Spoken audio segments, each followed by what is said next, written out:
Sir কেমন ছিল আসলে লন্ডন সফর? দীর্ঘদিন পর বিএনপির ভারপ্রাপ্ত চেয়ারম্যান। ভালো হয়েছে আমার।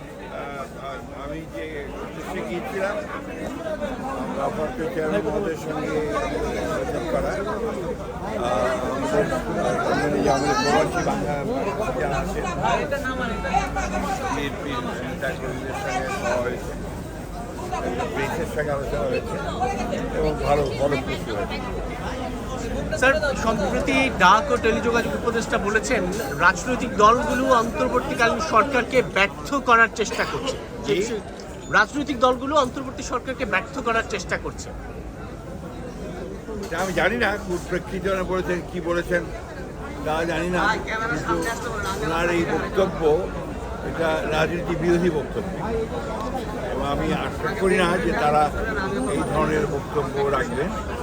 রাজনৈতিক দলগুলো সবসময়ই এই অন্তর্বর্তী সরকারকে সমর্থন করেছে এবং সমর্থন করার উদ্দেশ্য একটা আছে, সেটা হচ্ছে গণতন্ত্রকে পুরো প্রতিষ্ঠা করা, রেস্টোরেশন অফ ডেমোক্রেসি।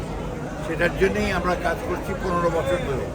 আমরা সংগ্রাম করেছি, লড়াই করেছি এবং এটা উনি কী উদ্দেশ্যে কীভাবে বলেছেন আমি জানি না। মাননীয় মহাসচিব, বাংলাদেশ ভারত যে সম্পর্কের মধ্যে দিয়ে যাচ্ছে, গতকালকে একটি সংবাদ শুনেছি আপনাদের অপসংগঠনরা, এই সমস্যার সমাধান কিভাবে বাংলাদেশ আলোচনার মধ্য দিয়ে তো সমাধান হবে, হচ্ছে।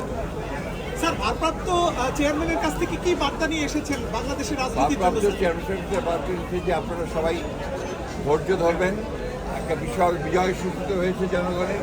এই বিজয়কে ফলপ্রসূ করতে হলে অবশ্যই সবাইকে ধৈর্য ধরে কাজ করতে হবে এবং গণতন্ত্রের পরিষ্কার করতে হবে এবং গণতন্ত্রের যেটা প্রথম পদক্ষেপ ফটক, সেই ফটকে যে নির্বাচনের জন্য সবাইকে প্রস্তুতি নিতে হবে। উনি কবে নাগাদ দেশে ফিরবেন এটা নিয়ে ইঙ্গিত দিয়েছেন? ওনার যখন সুযোগ হবে, অর্থাৎ আপনার মামলা মধ্যে স্যার আরেকটা বিষয়, সেটা হচ্ছে আপনারা নির্বাচনকে প্রাধান্য দিচ্ছেন সংস্কারের চাইতে, এমনটি অন্তর্বর্তী সরকার। এই ধরনের ধারণাটা সম্পূর্ণ ভুল। আমরা 2 বছর আগে সংস্কারের কথা বলেছি, 31 দফা সংস্কার নিয়ে।